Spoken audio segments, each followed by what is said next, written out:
안녕하세요. 저는 어리숙한 제 실수로 인연을 잘못 만나 이혼하게 된 사람입니다. 행복했던 날에 수만큼 힘들기도 했던 저의 짧은 결혼 사연을 들려드리고자 컴퓨터를 켰어요. 사실 결혼이란 건 살면서 유일하게 내가 선택할 수 있는 행복의 길이기도 하잖아요. 근데 그것이 차마 불행의 길인 줄 모르고 들어섰다는 것에 아직도 저는 반성을 하고 있어요. 뭐가 그렇게 좋았길래 결혼을 서둘렀는지 모르겠어요. 아니, 서두르지 않았다면 제가 과연 실수 없이 인생을 살았을까요? 사실 그것도 확신은 못하겠네요. 그래도 한번 씻을 수 없는 실수를 겪었기 때문에 앞으로 제가 살아갈 인생에서 큰 도움이 될 것 같아요. 저의 경험을 청취자분들과 나누고자 하니 제 사연을 들어보시고 함께 조언 공유하도록 해요. 우선 저는 돈이 많은 집안에 시집을 갔습니다. 가난한 집안에 시집을 가는 것보단 결혼 잘했다는 소리를 많이 들었어요. 남편 되는 사람이 동네에서 마트 사업을 했는데요. 마트가 장사도 충분히 잘 되었고 또 주변 이웃에게 인지도도 좋아서 당시 저는 남편을 더 믿었습니다. 결혼하는 데 드는 자금도 별로 없었어요. 신혼집은 시부가 월세 주고 있던 아파트를 저희에게 주겠다고 해서 큰 목돈 마련할 필요 없었고 예식장은 양가 부모님이 돈을 보태서 해결해 주셨습니다. 양가 부모님께서 저희 보고 돈을 쓸 때 아껴놓으라 하더라고요. 나중에 아이 생기면 모으고 싶어도 잘 안 모아진다면서 도와줄 수 있는 사람이 있을 때 돈을 아끼라 했습니다. 그렇게 저랑 남편은 큰 어려움 없이 결혼을 할 수 있었어요. 시작이 너무 수월해서 저도 제가 결혼을 잘했다고만 생각했습니다. 그런데 역시 사람은 길게 봐야 하는 것 같더라고요. 남편에겐 나이 많은 신우가 있는데요.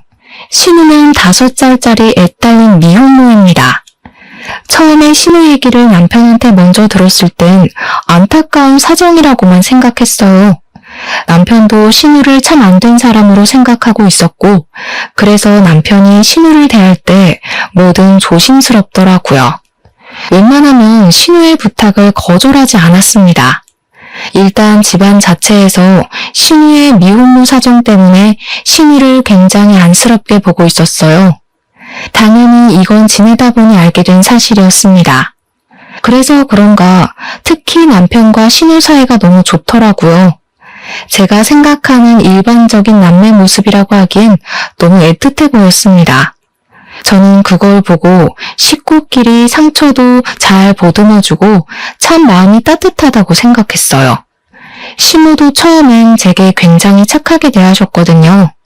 시부가 저를 참해 보인다고 엄청 마음에 들어 하셨는데 시모도 저를 마찬가지로 생각해 주셔서 얼마나 다행이었는지 몰라요. 그래서 저는 더더욱 이 집안에서 잘 어울려 지낼 수 있을 거라고 생각했습니다. 저랑 남편이 신혼여행 다녀오고 나서도 신우가 손수 신혼살림 정리하는 걸 도와주기도 하셨어요. 물론 시부가 좀 도와주라고 시키기도 했지만 그래도 신우는 정말 친절하게 저희를 도와주셨어요. 살림이 처음에 저를 위해서 이런저런 조언도 많이 해주셨습니다. 그리고 남편이 알레르기 때문에 못 먹는 음식만 알려주셨지 남편을 상점 모시듯 모시라는 경고도 없었고 오히려 남편이 말 안 들으면 자기한테 전화해서 일을 하고까지 하셨어요. 그만큼 제 수준에 맞게 유쾌한 분위기를 만들어주셔서 시모가 좋았습니다. 반면 시부는 지방에서 어업을 크게 하시는 분이라 서울 집에는 자주 방문을 못하는 사정이셨어요. 거의 6개월 만에 한 번씩 집을 방문한다고 들었습니다. 원래 며느리 사랑은 시부라고 하잖아요. 시모도 제게 잘해주긴 하셨지만 사실 시부가 저를 가장 챙기는 게 느껴졌거든요. 사실 저를 본 횟수로 보면 거의 초면이나 다름없다고 해도 무방한데 시부는 제가 시집와서 힘들까봐 어떻게든 편의를 봐주려고 했습니다. 그래서 제가 결혼함과 동시에 집에 제사도 없앴고 명절에 음식하는 것도 없애버리셨어요. 시댁에도 굳이 연락하지 않는 이상 주기적으로 찾아올 필요 없다고 하더라고요. 그뿐만이 아니었습니다. 시부는 귀찮게 어른들 생신 같은 것도 챙기지 말고 정 챙기고 싶으면 그냥 외식으로 퉁치자면서 저보고 힘들게 생일상 같은 거 차리지 말라고도 하셨죠. 어떻게 이리 며느리 입장을 잘 생각해 주시는지 처음 그 선언을 들었을 때 제가 다 민망할 지경이었습니다. 다른 가족들도 제게 친절했고 제 편의를 봐주려고 웬만하면 굳은 일 안 시키려고 하긴 했는데 솔직히 시부처럼 이런 시댁 행사를 없애주는 것이 진정으로 며느리를 생각해주는 마음이잖아요. 처음엔 시부에게 그렇게까지 마음 안 써주셔도 된다고 하며 거절했지만 시부가 워낙 단호하게 나와서 결국 그렇게 결정이 난 거거든요. 그게 당장은 몰라도 나중엔 정말 큰 은혜라는 걸 예측할 수 있어서 더 이상 거절하진 못했어요. 그 부분에 대해서 시모도 별 말은 없었습니다. 시부가 결정한 거라 더 말하지 못했을 수도 있고 아니면 시모도 그런 행사들이 귀찮았을 수도 있고 일단은 시부 의견에 반대하는 사람은 아무도 없었다는 겁니다. 그렇게 선포하고 지방을 내려간 시부는 일이 너무 바쁠 땐 1년에 한 번씩 온다고도 하더군요. 어떻게 될지는 가봐야 한다면서 떠나셨어요. 그렇게 저는 신혼여행에 다녀오고 나서 한동안 시부는 코빼기도 볼 수 없었습니다. 그리고 그제야 저는 그게 어쩌면 남은 식구들이 모두 기다렸던 시간이었을 수도 있다는 걸 깨달았어요. 시댁이랑 저희 신혼집이랑 걸어서 닿을 수 있는 거리인데 시무랑 시모가 번갈아 가면서 굉장히 자주 방문하더라고요. 방문만 하는 거면 뭐 상관이 없었죠. 근데 뭔가 올 때마다 이전과 다른 느낌이 난다는 게 문제였어요. 특히 시모는 초반에 자기가 우리 집을 방문하면 제게 손 하나도 까딱 못하게 다 알아서 하셨거든요.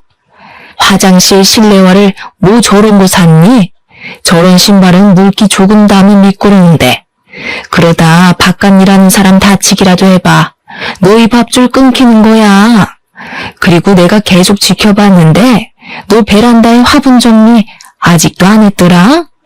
내가 분명 일렬로 세워놓으라고 했잖니. 지나가는 사람 발 걸린다고. 갈수록 시모가 제게 이래라 저래라 간섭하는 일이 늘어갔어요. 이전에는 제 손에 물 한 방울 안 묻게 하라고 과하게 행동하시더니 갑자기 자기 손에 물 한 방울 안 묻게 하라고 용을 쓰는 겁니다. 제가 다 알아서 할 일이었고 시모가 시키는 일보다 더 급한 일이 많아서 잠깐 미루고 있었던 거예요. 그런데 시모가 집을 찾아올 때마다 중구난방으로 지적을 해대니까 나중에는 점점 신경이 거슬리더라고요. 그래도 그때는 제가 원래 알고 있던 시모의 착한 이미지가 제 속에 더 많이 남아있었기 때문에 묵묵히 시키는 걸 했어요. 그게 다 시모와의 갈등을 피하기 위해서였죠. 근데 시모 한 명이는 제가 어떻게 견뎌보겠는데 얌전한 줄만 알았던 신우까지 어느 순간부터 제 삶에 비집고 들어오더라고요. 남편이랑 신우가 사이 좋다는 건 알고 있어서 자주 얼굴 볼 수밖에 없다는 건 그리 놀랄 일은 아니었어요. 하지만 제가 여태 봐온 신우의 모습은 그저 남편에게 피해주지 않으려고 늘 한 발 물러서 있고 시부 앞에서는 입도 뻥끗 못하는 소극적인 사람이었습니다. 그런데 이게 웬일일까요? 우리 집 방문이 점점 잦아지는 신우가 시무 못지않게 점점 다른 분위기를 내기 시작했다는 거 아닙니까? 일단 시모가 이전보다 잔소리랑 지적질이 많아졌다면 시모는 저를 왠지 모르게 시기하는 것 같았습니다. 시기를 한다는 게 무슨 말이냐면 남편이랑 신우 사이가 너무 좋다 보니까 제 남편이 저한테 잘해줄 때마다 신우가 질투를 느끼는 것 같았어요. 처음엔 당연히 신우가 그런 마음을 갖고 있는 줄 몰랐고 눈치를 챘다고 해도 긴가민가 했습니다. 그런데 언제 확신을 가졌냐면요. 남편이 오랜만에 외식 가자고 차를 끌게 되었는데 당연히 남편 옆자리는 제 자리라고 생각했거든요. 그래서 제가 이미 조수석에 앉았어요. 근데 갑자기 남편이 곤란해하면서 저보고 뒷자리에 타면 안 되겠냐고 하는 겁니다. 왜 그러냐고 물어봤더니 남편이 하는 말이 아주 황당했어요. 결혼하기 전에는 항상 누나가 옆자리에 앉았었거든. 그렇다 보니까 거의 지정석처럼 이용했어. 뒷자리는 누나가 불편해서 금방 멀미난다고도 했고. 사실 뒷자리를 옮겨 타는 건 제게 별 상관없는 일이었습니다. 다만 남편이 제게 말하는 이유가 다소 어처구니 없어서 기분 나빴다는 거예요. 결혼하기 전에 그랬었던 일을 왜 결혼하고 나서까지 끌고 오는지 모르겠더라고요. 하지만 외식을 하러 가는 길이었기에 괜히 문제 일으키고 싶지 않아서 그러려니 넘겼습니다. 속 좁은 사람으로 보일까봐 뭐라고 말할 엄두를 못 내기도 했어요. 그날 신우는 외식 나가서 남편의 아니냐는 질문을 덜어 받았습니다. 웃긴 게 남편이 자리에 같이 있으면 그런 거 아니라고 해명을 했는데 남편만 자리에 없으면 신우가 그런 질문에 대해서 그저 웃으며 호응해 주더라고요. 그렇게 보여요? 저희 아들이랑 좀 닮긴 했죠. 그렇다고 서비스까진 안 주셔도 되는데 예쁘게 봐주셔서 감사해요. 이런 식으로 남편과 부부로 오해받는 일을 좀 즐기는 것 같았어요. 제 입장에선 신우의 이런 짓들이 가장 이해 안 되는 부분이었습니다. 신우는 그렇게 말하면서도 저를 눈치 보기보다는 제게까지 호응을 유도하는 게 딱 봐도 저를 경계하는 듯한 행동이란 걸 알 수 있었어요.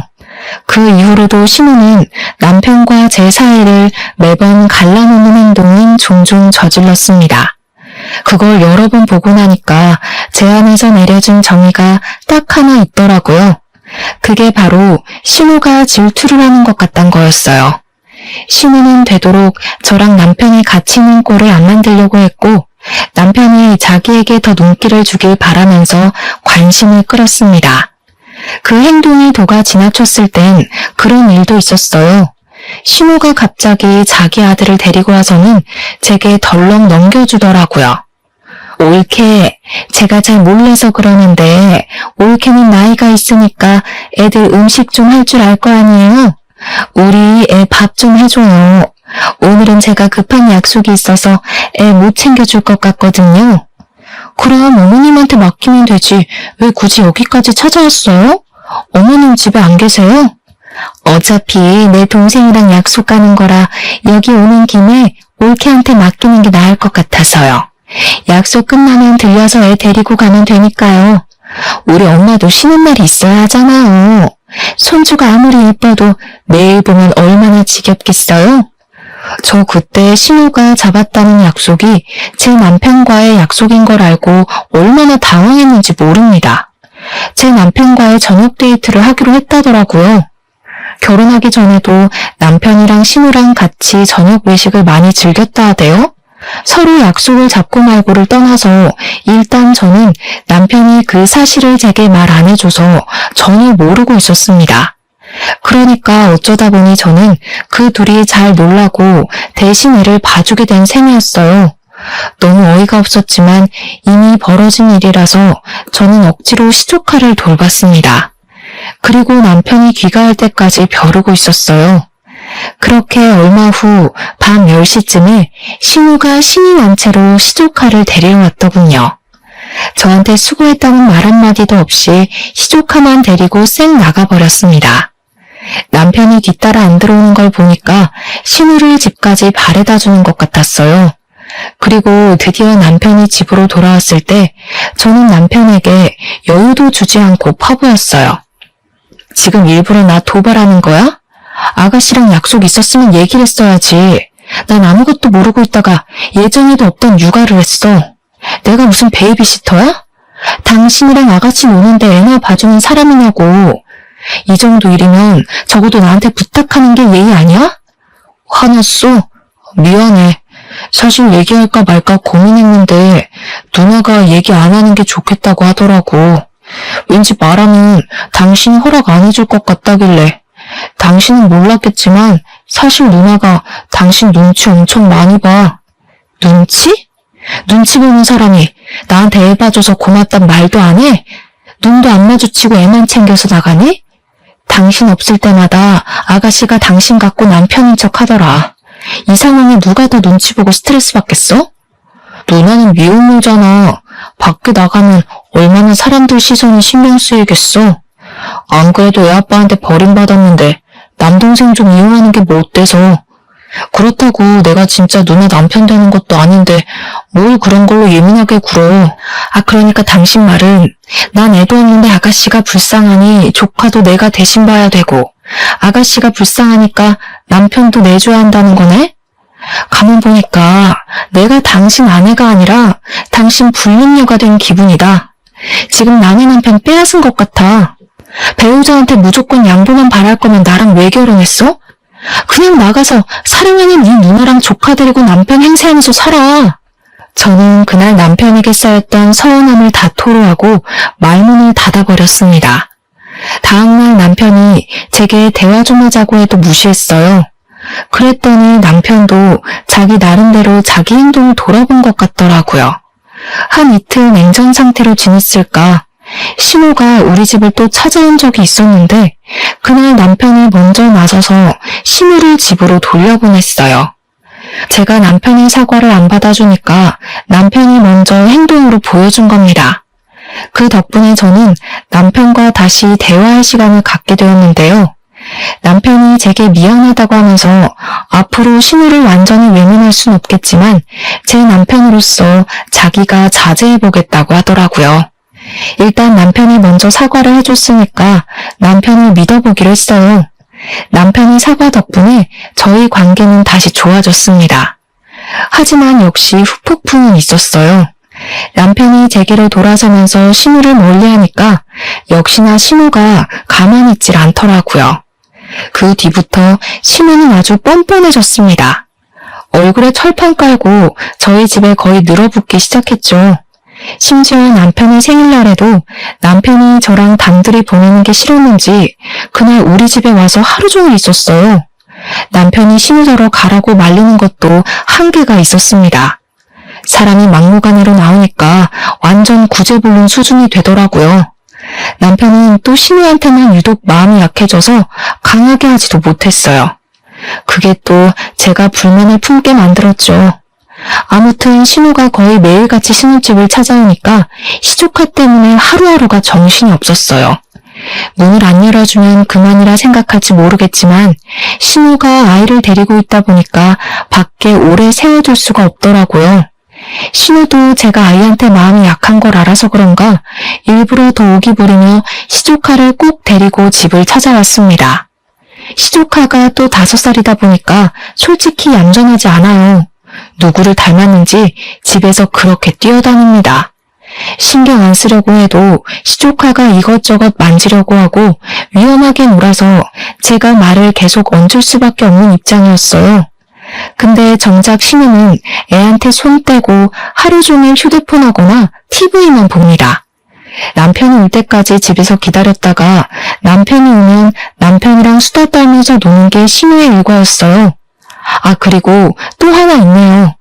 제가 남편 저녁상을 미리 차리면 이것저것 손대면서 잔소리를 폭탄으로 던지기도 합니다. 우리 동생 시금치 싫어하는데? 결혼했으면서 그런 것도 파악 못했어요? 내 동생은 어릴 때부터 초록색 나무를 특히 싫어했어요. 남편 내조하고 살 거면 그 정도는 공부 좀 하세요. 이제 먹더라고요. 제가 먹으라고 하니까 군말 없이 먹는다고 하던데요. 나이가 몇 살인데 이런 걸로 편식을 해요. 알레르기 일으키는 음식만 피하면 되지. 남편 스트레스 주는 마누라가 제일 최악이라고 하던데 올케 나중에 우리 동생한테 이혼당할라. 조심해요. 잔소리도 딱 자기 생긴 것답게 사람 속을 참 잘 뒤집어 주더군요. 얼마나 야비한지 몰라요. 남편을 이성으로 보는 것 같진 않은데 뭔가 굉장히 의외가 깊어서 저야말로 질투가 날 지경이었어요. 그래서 신우가 그렇게 돌변하고 나서부터는 제가 남편과 기념일을 단둘이 보낸 적이 없습니다. 어떻게 저를 괴롭히려고 자기 아이까지 이용할 수가 있는 건지 모르겠어요. 그리고 제가 지내면서 또 하나 느낀 건 신우가 자기 애한테 그리 관심이 없어 보인다는 거예요. 차라리 유치원 선생님이 아이한테 훨씬 더 애정이 있다고 확신할 수 있을 정도였습니다. 아무리 미혼모라도 자기 자식이면 마음이 갈 수밖에 없지 않나요? 내 살점 같은 게 자식의 존재 아닌가요? 그런데 시조카를 바라보는 신우에게선 그런 애정이 전혀 느껴지지 않았다는 거예요. 제가 보기엔 자기 자식보다 제 남편에게 더 애정이 있는 것 같았습니다. 그럴 수가 있다는 걸 저도 신우 보고 처음 알았어요. 세상엔 상상 이상의 존재들이 참 많은 것 같아요. 근데 신우야, 원래 도라이라 생각하고 무시하면 될 사람인데 여기서 제가 훨씬 짜증이 났던 건 그런 막대먹은 신우를 남편과 시모가 오히려 옹호한다는 겁니다. 저한텐 신우보다 남편과 시모의 반응이 더 스트레스였어요. 제가 신우 때문에 받은 스트레스를 남편한테 한 번씩 얘기했는데요. 남편이 초반에는 제 얘기를 나름 경청해줬으나 시간이 지날수록 귀찮아하더라고요. 그러면서 했던 말을 또 하고 또 했습니다. 애 혼자 키우느라 외로워서 그래. 당신 이해 좀 해줘. 당신은 남편도 번듯하고 시댁도 번듯하잖아. 근데 우리 누나는 다 버려졌잖아. 혼자서 얼마나 쏘가리를 했겠어. 이걸 가족이 안 품어주면 우리 누나는 이제 의지할 곳이 없단 말이야. 그래, 너는 한두 살 먹은 어린애도 아닌데 그 정도 사정도 이해 못해주니? 나이 먹은 여자는 볼 거라곤 이해심이랑 배려심밖에 없어. 설마 너 그런 각오도 없이 내 아들이랑 결혼하겠다 했던 거야? 나는 그래도 네가 철딱서니 없는 어린 년들보단 우리 식구 사정을 잘 품어줄 거라고 생각했다. 내가 잘못한 거니? 그럼 좀 실망할 것 같네. 실망은 이미 제가 했는데요. 이런 식으로 저 나쁜 년 만들어서 죄책감 들게 하려는 것 같은데 그런 건 어머님이 말씀하시는 어린애들한테나 통하는 화법이고요. 저는 어느 정도 성숙해버린 사람이라서 어머님 하시는 말씀이 일방적인 협박으로밖에 안 들리네요. 며느리를 이용하려고 한 거면 차라리 못 모르는 여자를 데려다가 며느리 시키지 그러셨어요? 웬만하면 시모한테 반항 안 하려고 했는데 해도 너무한 것 같아서 그만 저질러버렸던 날입니다. 그렇지 않아도 시모가 제 주장에 좀 당황하더라고요. 남편도 옆에서 시모한테 무슨 말버릇이냐고 잘못했다고 사과하라 하대요. 저도 한번 속마음을 털어놓으니 더 이상 눈에 뵈는 게 없어지는 겁니다. 그래서 이참에 더 제 감정을 밀어붙였어요. 이 결혼 생활 유지됐으면 좋겠어요? 아니면 그 반대인가? 저를 쫓아내기로 마음먹은 거라면 순순히 이혼을 드릴게요. 저도 이렇게 가스라이팅 당하면서 더는 못 살아요. 저는 결혼해서 잘 먹고 잘 살려고 한 거지 남의 집 뒤치다거리만 하러 온 거 아니거든요. 저는 그들 모습에 정떨어져서 입 밖으로 이혼까지 고심하겠다고 말해버렸습니다. 그랬더니 그제야 남편이 제게 또 먼저 사과를 하더군요. 그 자리에 함께했던 시모랑 신우를 황급히 내보내곤 저를 붙잡고 용서를 빌었습니다. 그런데 용서를 비는 내용이 조금 특이했어요. 아빠한텐 절대 말하지 마. 우리끼리 해결할 수 있잖아. 앞으로 내가 잘할게. 당신 심기 안 거슬리도록 엄마랑 누나 우리 집에 못 오게 할 테니까 제발 아빠한텐 이혼 소리 꺼내지 마. 남편이 시부를 유난히 두려워하는 모습을 보이더라고요. 결혼 생활을 길게 유지한 건 아니었지만 남편이 그렇게까지 시부를 두려워하는 건 처음 봤습니다. 제게 싹싹 비는 모습도 이전에 사과했던 모습과는 차원이 다르게 간절했어요. 그래서 저 일단은 이혼을 보류하게 되었습니다. 실제 남편은 시모랑 신우를 우리 집에 못 오게 했고 저는 한동안 자유를 느낄 수 있었어요.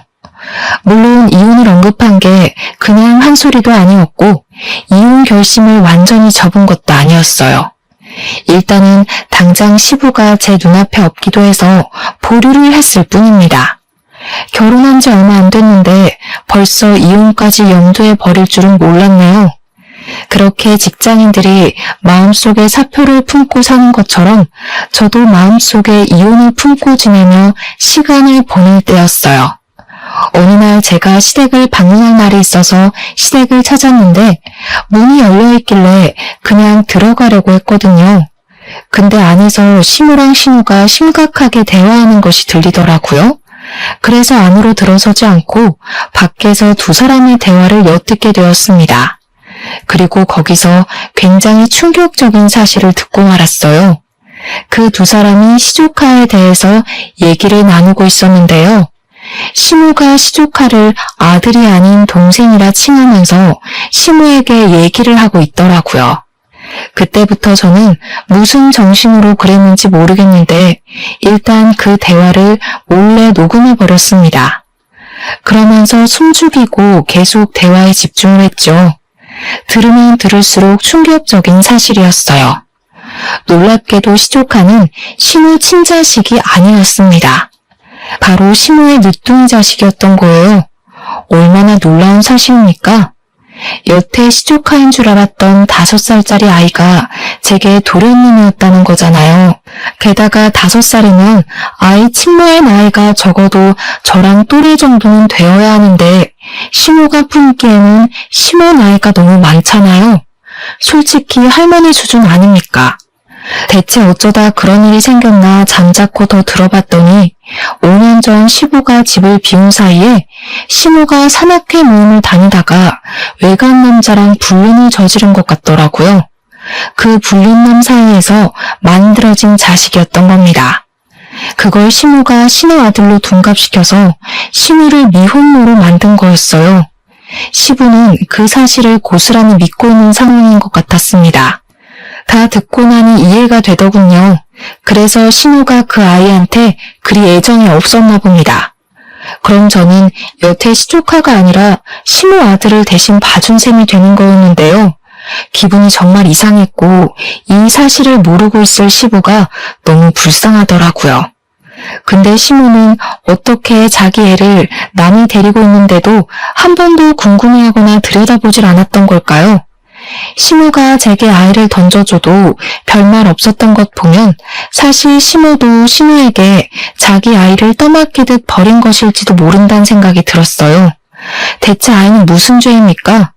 무슨 이런 콩가루 가족이 다 있는지 모르겠더군요.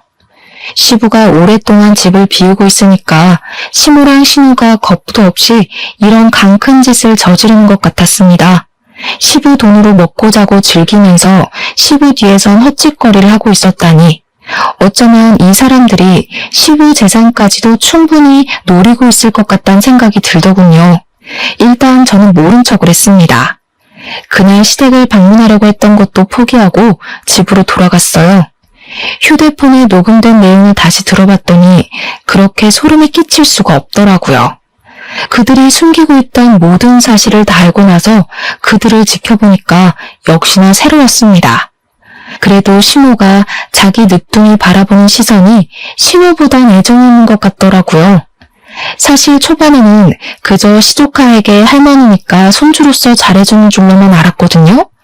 그 두 사람이 제 앞에서 아이를 두고 계속 연기를 하는데 볼수록 아이가 참 안 됐다는 생각이 들었어요. 저는 그날 이후 대체 이 커다란 문제를 어떻게 해야 하나 생각지도 못한 고민을 하게 되었습니다. 이혼도 어느새 뒷전이 되어버렸을 정도로 그 일에 대해 신경을 두고 있었어요. 이 사실을 남편도 알고 있는 것 같더라고요. 한 번씩 시모랑 신우가 남편한테도 저 몰래 속닥거렸는데 그게 다 아이에 대한 얘기라는 게 뒤늦게 보였습니다. 이런 집안에서 더는 제정신으로 못 지낼 것 같았어요. 그래서 저는 이제 이혼을 어느 정도 결심했고 어떻게 하면 시부에게 이 사실을 효율적으로 전달할 수 있을지를 고민했습니다. 그렇게 시간을 보내던 무렵 시댁에서 밥 먹다가 오랜만에 시부가 집으로 돌아오게 되었는데요. 웃기게도 시부가 돌아오니까 나머지 식구들은 전부 결혼 전 친절했던 사람들도 돌아갔어요. 그러니까 바로 눈치채겠더라고요. 시부가 있었기 때문에 초반에 제게 잘하려고 이미지 관리했던 거였어요. 시부가 없을 때는 그 사람들이 마치 허리띠를 푸는 것처럼 본색을 드러냈던 거죠. 아쉽게도 저는 그제야 제게 진심을 보이고 진심을 줄 수 있는 사람은 시부밖에 없다는 걸 깨달았습니다. 이혼을 마음먹었더니 그것이 보였네요. 시부는 역시 꽤 괜찮은 사람이었어요. 사람을 귀하게 대할 줄 아는 분이셨고 며느리인 제게 굉장히 잘해주셨습니다. 집에 오자마자 제게 고생 많다고 바로 용돈을 쥐어주기도 하셨어요. 그리고 시부가 온 그날 저녁은 시댁에서 밥을 먹었는데 역시나 시모가 제 손에 물 한 방울 안 묻게 하려고 하더라고요. 하지만 이젠 그게 다 개수작이라는 걸 제가 알잖아요. 그래서 시모 무시하고 제 할 일을 꿋꿋이 했거든요. 근데 시부가 잠깐 친구 만나러 나간 사이였어요. 시모가 기다렸다는 듯이 고무장갑을 제게 던지면서 빨리 설거지 먼저 하라고 부추기는 겁니다. 우습지 않나요? 시부가 매일 같이 살았다면 제게 고나리질 못해서 어떻게 참았을까 싶더라니까요. 시모가 잔머리 쓰는 게 보이길래 저도 잔머리 좀 써줘야겠다고 생각했어요. 마침 시모랑 시모는 시부가 늦게 들어올 거라 생각했는지 방에 들어가서 TV를 보고 놀고 있었어요. 아마 제가 시부 오기 전에 설거지를 다 끝낼 거라고 확신하고 있었던 것 같았습니다. 남편은 애초에 제게 신경을 안 쓰고 있었어요. 하루 종일 자기 늦둥이 동생이랑 놀아주는 걸 핑계로 저를 돕질 않았죠. 그래서 저는 설거지를 최대한 늦게 했습니다. 정말 다행히도 시부가 친구를 짧게 만나고 돌아오셨어요. 남편은 자기 동생 화장실 봐준다고 잠깐 자리를 비웠고 시모랑 시모는 여전히 방 안에서 뒹굴고 있는 상황이었는데요. 시부가 저를 보자마자 바로 눈이 부릅뜨시더라고요. 그리고는 하하호호 소리가 나는 안방으로 달려갔습니다. 곧 큰 소리가 쩌렁쩌렁 울렸죠. 집에 여편네가 둘이나 있는데 왜 며느리 혼자 설거지를 하고 있어? 지금 뒹굴거리며 놀려고 며느리한테 다 떠맡긴 거야? 내가 며느리 수고스럽게 하지 말랬지? 시부가 크게 호통치자 다들 놀라서 불이 나게 거실로 뛰어나왔습니다. 다시 제대로 보니 역시 시댁의 실세는 시부였어요. 아무래도 시부가 결혼하기 전부터 식구들한테 며느리 괴롭히지 말라고 단단히 일러뒀나 보더라고요. 시부는 너무 감사하게도 며느리의 존재를 자기 집에 와준 귀한 손님으로 생각하고 있었습니다.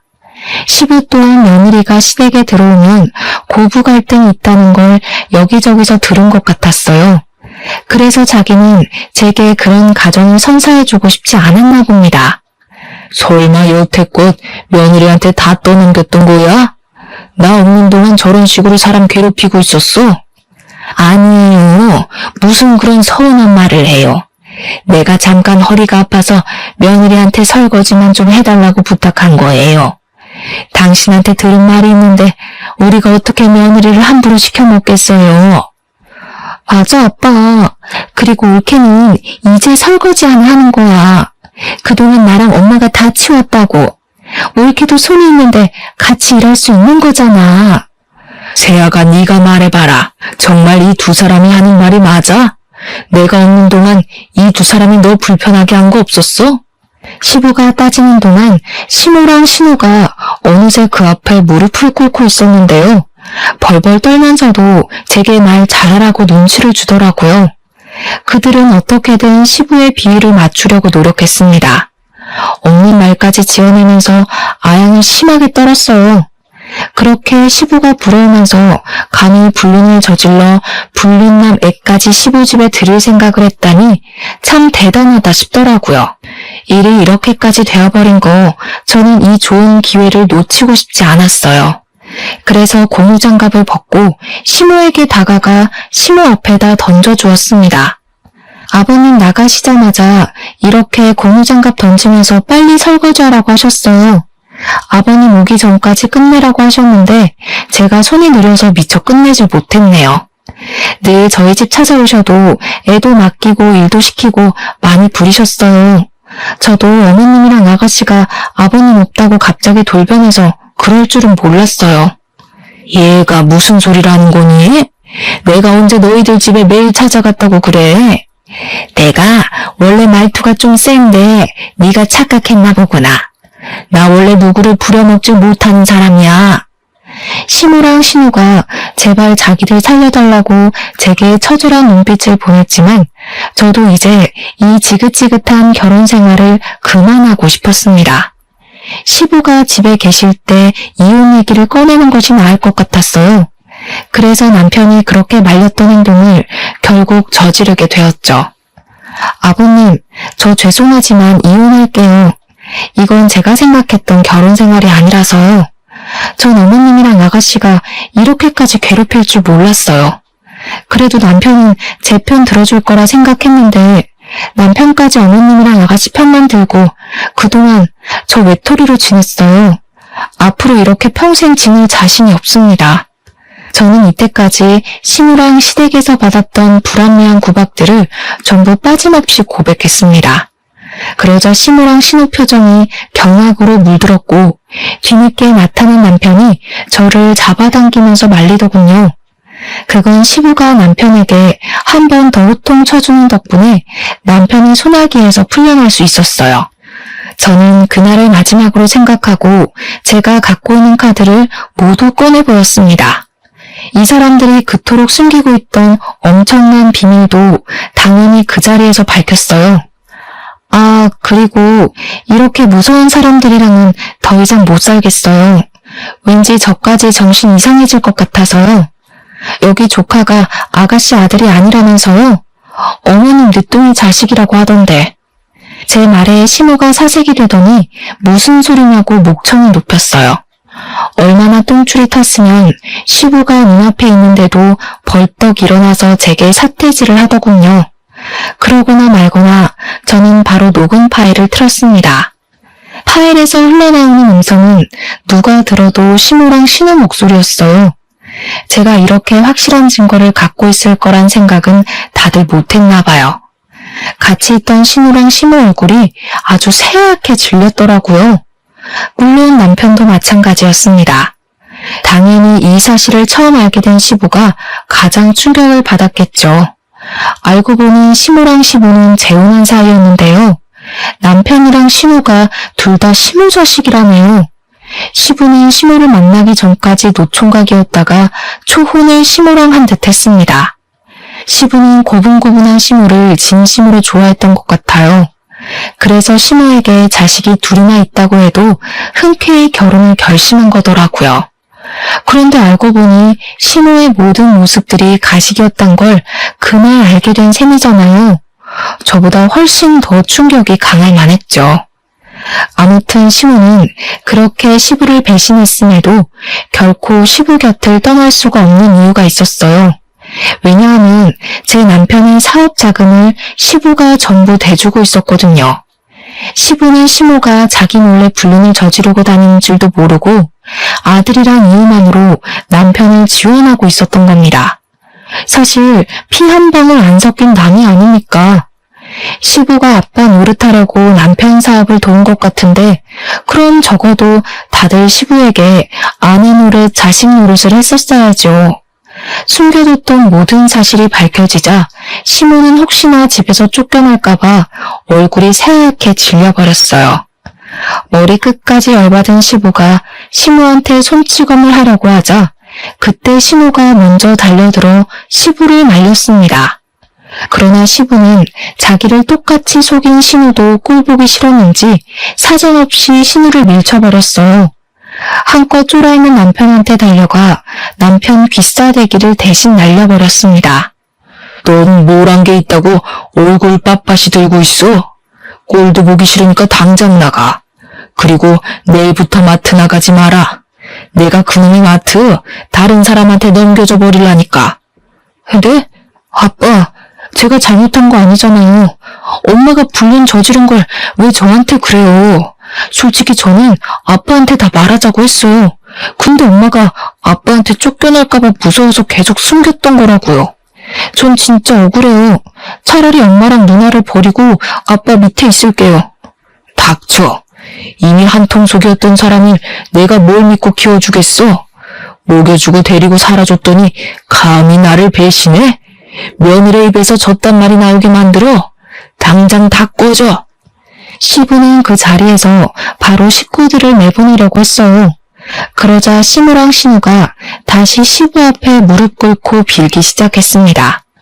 잘못했다고 한 번만 용서해달라고 하는데 제게 허세 부리던 사람들이 맞나 싶더군요. 저는 사실 이렇게까지 집안 뒤집힐 줄 몰라서 좀 당황스러웠어요. 시부가 이혼을 할 거란 생각은 했지만 당장 식구들을 길거리로 내쫓을 줄은 몰랐거든요. 그 와중에 남편은 계속 시무 탓만 하고 있었습니다. 시무랑 시무 둘이 짜고 한 거지 자기는 아무것도 몰랐다며 같은 변명을 반복했어요. 그런다고 정말 자기는 잘못이 하나도 없는 줄 아나 봐요. 이미 시부에게 그 사실을 몇 년간 숨긴 걸로 중죄나 다름없는데 말입니다.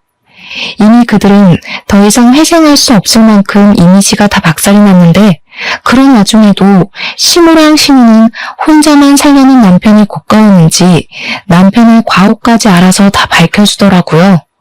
그 자리에서 한 발 물러나 그 사람들을 지켜보는데 정말 추태가 따로 없었습니다. 그러거나 말거나 시부는 어린 아기마저도 자기 핏줄이 아니니 자비를 베풀 필요가 없다고 생각했나 봐요. 아이를 바로 시무에게 안겨주며 같이 내쫓았습니다.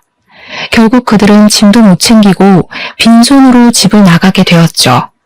다들 어디 멀리 가지도 못하고 시댁 근처만 뱅뱅 돌았어요. 용서를 빌 기회만 보고 있더라고요. 근데 그걸 또 시부가 가만히 안 놔뒀어요. 자기 집 마당에 호수까지 끌어와서 세 사람한테 뿌려댔습니다. 혹시라도 뭘 받고 싶어서 얼쩡대는 거면 한 푼도 받아갈 기대하지 말라며 경고까지 날려주었죠. 그렇게 저는 생각보다 개싸움 없이 수월하게 이혼을 진행할 수 있었어요. 시부도 시모에게 이혼 소송을 할 거라고 하더라고요. 그리고는 죽기 전에 재산을 다 기부해서 자기 호적에 붙어있는 남의 자식에게 돈 한 푼 안 줄 거라고도 했어요. 그러면서 시부가 제게 진심으로 사과까지 하였습니다. 네가 괜히 못난 집에 시집을 와서 안 해도 될 고생만 하고 가네. 내가 집안의 가장인데도 돈 버는데 미쳐 있어서 집안 꼴이 개판인 줄도 몰랐어. 참 너를 볼 면목이 없다. 우리 식구 때문에 아깝게 날린 시간은 내가 꼭 보상해 줄게. 아니요, 아버님. 아버님 잘못이 아닌데 왜 아버님께서 사과하세요? 제가 유일하게 위로받은 사람이 아버님인데 아버님한테는 그런 말 안 듣고 싶어요. 오히려 제가 감사하다고 절을 해야 하는걸요. 그러니까 너무 마음 쓰지 마시고 앞으로 더 좋은 인연 만나셔서 아버님이야말로 아깝게 날린 시간 꼭 보상받길 바랄게요. 시부는 제게 유일하게 진심이었던 사람이라고 했잖아요. 그래서 시부가 다른 식구들을 대표해서 사과하는 건 되레 제 마음을 더 아프게 하는 셈이었어요. 괜찮다고 하는데도 시부는 자기 잘못이 맞다면서 끊임없이 자책했습니다. 집안이 그렇게 망해가는 줄도 모르고 고등어 사업이 너무 잘 돼서 전혀 신경을 못 썼다고 한탄했어요. 뿐만 아니라 시부가 제게 보상하겠다는 말은 그냥 한 게 아니었습니다. 제가 결혼 생활이 1년도 채 안 되었는데 시부가 그걸 알고서 저보고 이혼 소송에도 위자료를 많이 못 받을 거라고 걱정까지 해주더라고요. 그러면서 뒤있는 말이 오래 살던 신혼집 아파트를 제 명의로 돌려주겠다고 하는 거 아니겠습니까? 너무 놀라서 그렇게까지 신경 안 써줘도 된다고 그냥 사과만 받겠다고 했어요. 그런데 시부는 제게 그렇게 안 하면 평생 후회할 것 같아서 그런다며 꼭 받아주라고 사정하는 겁니다. 그래서 저는 얼떨결에 말도 안 되는 위자료를 받아버렸어요. 시댁이 잘 살았던 이유는 다 시부가 돈을 많이 벌어서 그런 거였거든요. 그런 대단한 분이 원래 세를 주고 있던 아파트가 값이 꽤 나갔어요. 심지어 시부가 제게 명의를 돌려줄 때는 1.5배 집값이 오르기도 했습니다. 결혼이란 것 자체는 망했지만 어찌 보면 제게 복권이 떨어진 거나 마찬가지인 셈이었어요. 졸지에 10억이나 되는 아파트를 얻게 되었으니 땡 잡았다고 말해도 되는 거 아니겠습니까? 그렇게 저는 너무 득이 되는 이혼을 하고 시부와 마지막 밥 한 끼를 한 뒤 작별 인사를 했습니다. 그렇다고 시부와 인연을 그렇게 마무리하고 싶지 않아서 저는 명절이나 시부 생신날에 시부에게 연락을 넣고 있어요. 시부가 시간이 될 때면 제가 식사를 꼭 대접했고 시간이 안 되면 일하는 곳으로 선물을 보내드렸죠. 시부가 자기는 신경 안 써도 된다고 그만 제 인생을 살라고 하셨는데 시부를 챙기는 것이 제가 살아갈 인생 중에 하나라고도 생각하거든요. 그래서 본의 아니게 계속 고집을 부리고 있습니다. 괜찮은 분이 있으면 시부한테 소개도 시켜드릴까 생각 중이에요. 아무튼 그렇게 떠나버린 사람들은 완전 소식이 뚝 끊겨버렸어요. 시부도 일하는 지방으로 집을 옮기는 바람에 그 사람들과 만난 적이 없다고 하더라고요. 아마 어디서 막노동하느라 바쁘지 않을까 싶네요. 제발 누구 인생 발목 잡지 말고 자기네들끼리 똘똘 뭉쳐서 살았으면 좋겠어요. 그럼 그만 이야기 마무리할게요. 들어주셔서 감사합니다.